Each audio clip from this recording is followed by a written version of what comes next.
Hello everyone, welcome to science and mathematics world. हम कौशलेंद्र खरे और आज के इस वीडियो में हम देखेंगे आप ही की टेक्स्ट के कुछ इन टेक्स्ट क्वेश्चंस को जो कि पेज नंबर 6 में है। पिछले वीडियो में हम 2 क्वेश्चन कवर कर चुके हैं और आज के इस वीडियो में हम आगे के क्वेश्चंस को कवर करेंगे। तो चलिए शुरू करते हैं। इसमें लिखा हुआ है कमेंट अपॉन द फॉलोइंग। इसमें हमें कमेंट करके बताना है, कुछ बताना है, इसमें कुछ लिखना है, इनके बारे में इसको अच्छे तरीके से बताना है। पहला है रिजिडिटी, दूसरा है कंप्रेसिबिलिटी, फिर है फ्लूइडिटी और फिर है filling a gas container, shape, kinetic energy and density. इन सारी चीज़ों को हमें उनकी व्याख्या करनी है, बताना है इनके बारे में। तो ये सारी चीज़ें हैं। पहला है हमारा रिजिडिटी। रिजिडिटी मीन्स में क्या होता है कि रिजिड, वो कितना रिजिड है, कितने ज़्यादा दृढ़ है। तो इसमें है कि it is the property of a matter which stops to change its shape. तो मतलब ये एक ऐसी प्रॉपर्टी है किसी भी मैटर की जो उसको स्टॉप करती है, जो उसको रोकती है उसका शेप को चेंज होने के लिए। तो जैसे आपको पता होता है कि सॉलिड होते हैं वो रिजिड होते हैं, बहुत रिजिड इन नेचर होते हैं, कि जिसका मतलब है कि वो अपना शेप कभी, उनका शेप कोई चेंज नहीं कर सकता, चाहे आप उसमें कितना भी प्रेशर अपना दें, कुछ भी कर दें।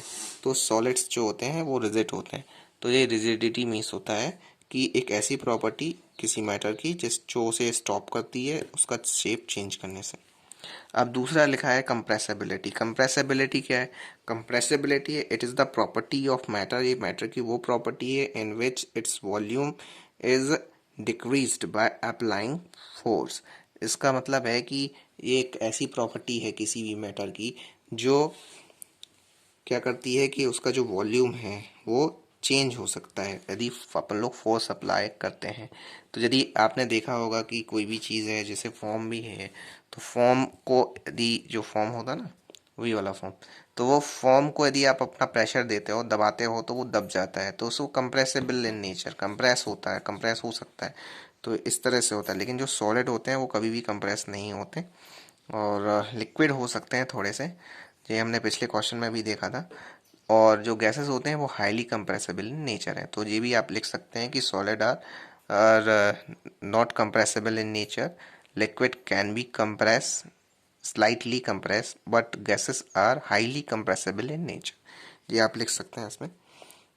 और फिर आता है फ्लूइडिटी। फ्लूइडिटी मीन्स होता है उसके नेचर कि किस तरह से और नेचर और उसकी एबिलिटी किसी भी मटेरियल की कि वो किस तरह से फ्लो हो सकता है।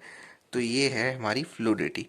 फ्लूइडिटी क्या है कि किसी भी मैटर की एबिलिटी जो उसको फ्लो करने के लायक बनाती है, तो उसे फ्लूइडिटी बोलते हैं।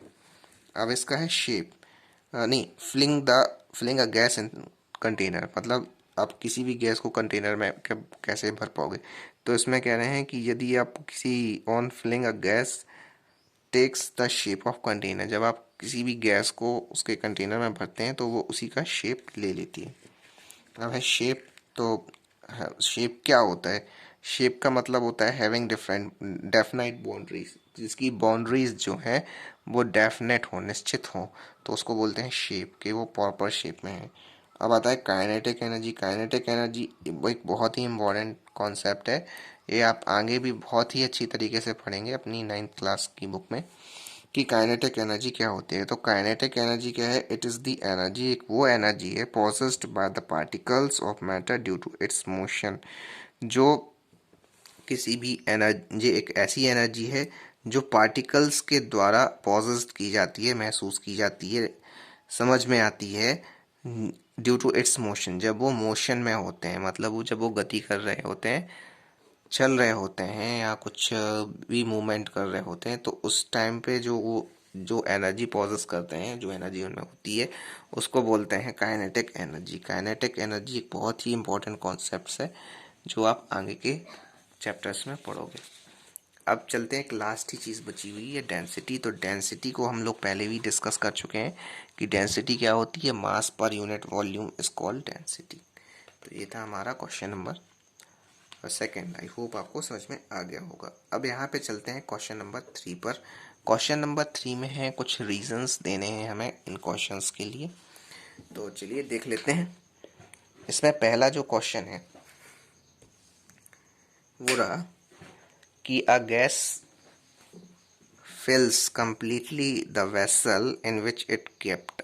दो मतलब वो कह रहे हैं कि ये कोई गैस जो है वो अपने कंटेनर को कम्प्लीटली फिल्ड कर लेती है जिसमें उसको भरा जाता है। तो ऐसा क्यों होता है, ये इसका रीज़न हमें देना है।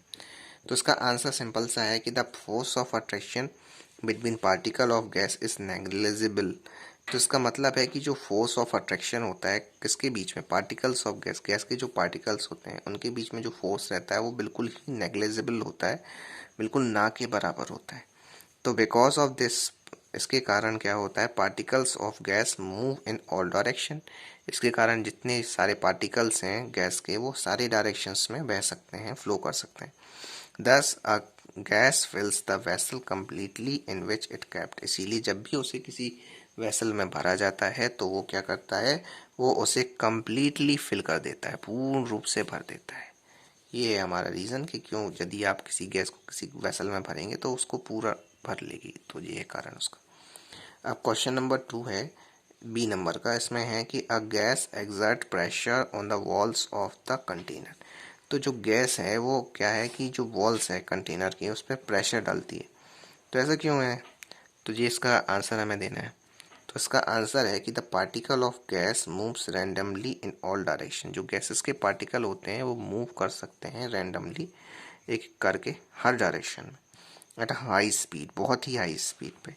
एज अ रिजल्ट, इसके कारण क्या होता है, the particle hit each other. जो पार्टिकल्स होते हैं वो एक दूसरे को हिट करते हैं, हिट करना मीन्स टकराते हैं एक दूसरे से।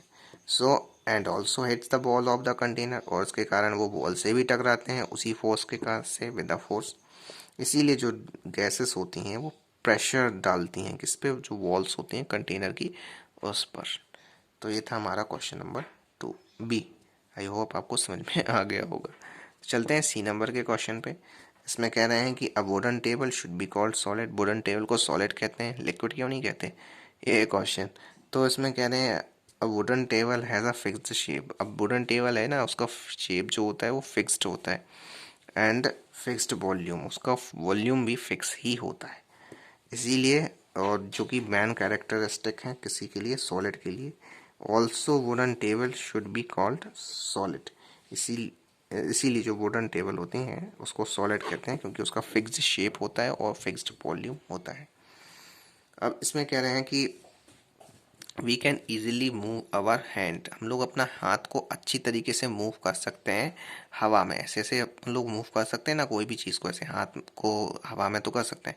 लेकिन यदि अपन लोग को यदि लकड़ी की वुड है तो उसमें से यदि अपन लोग ऐसे हाथ करें तो निकलता नहीं है। इसमें से जैसे ये भी ऐसे समझ लो ये लकड़ी का है, तो इसमें आप ऐसे हाथ करते हो तो ऐसे निकलता कहाँ है, वो नहीं निकलता है, वो रोक लेता है। तो ऐसा क्यों होता है कि हवा में तो आसानी से निकल रहा है लेकिन लकड़ी में से नहीं हो रहा है, तो ऐसा क्यों है, इसका हमें आंसर देना है। तो चलिए देख लेते हैं इसका आंसर। इसका आंसर है the particle of air leaves space between them. तो जो पार्टिकल होती है एयर की वो क्या करती है, अपने बीच में कुछ स्पेस छोड़ के रखती है। और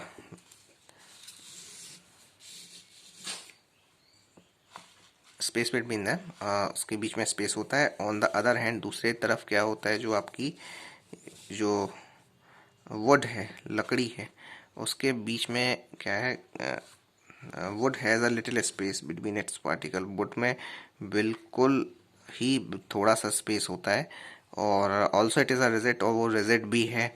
सो इसके कारण क्या होता है, हम लोग अपना हाथ इजीली तो मूव कर सकते हैं एयर में, लेकिन ऐसा हम सॉलिड ब्लॉक में नहीं कर सकते। हम लोग को एक कराटे एक्सपर्ट की चाहिए पड़ते हैं। आपने देखा होगा कराटे एक्सपर्ट जब किसी भी एक बड़े से उसमें मारता है तो वो टूट जाती है, तो उसका मतलब हाथ उसका निकल जाता है। तो ऐसा है आपका आंसर का, क्वेश्चन का आंसर। आई होप आपको समझ में आ गया होगा एक्सप्लेनेशन मेरी। अब चलते हैं, अब लास्ट क्वेश्चन जो बचा है इसमें है कि लिक्विड, जी बहुत ही इंपॉर्टेंट क्वेश्चन है आपका, 1 मार्क्स के लिए 2 मार्क्स के लिए पूछा जा सकता है। इसमें है कि liquid generally have lower density as compare to solid. Liquids जो होते हैं उनके पास जनरली लो डेंसिटी होती है सॉलिड के कंपैरिजन में, लेकिन हमने ये देखा है कि वो आइस जो होती है वो बर्फ़ जो होती है आइस, वो पानी में फ्लो करती है। ऐसा क्यों होता है, ये क्वेश्चन है, इसका आंसर हमें देना है। इसमें है कि the ice which is solid, ice जो है वो सॉलिड है, लेकिन उसमें क्या होता है, वैकेंट स्पेस होती है उसके वाटर मॉलिक्यूल्स के बीच में।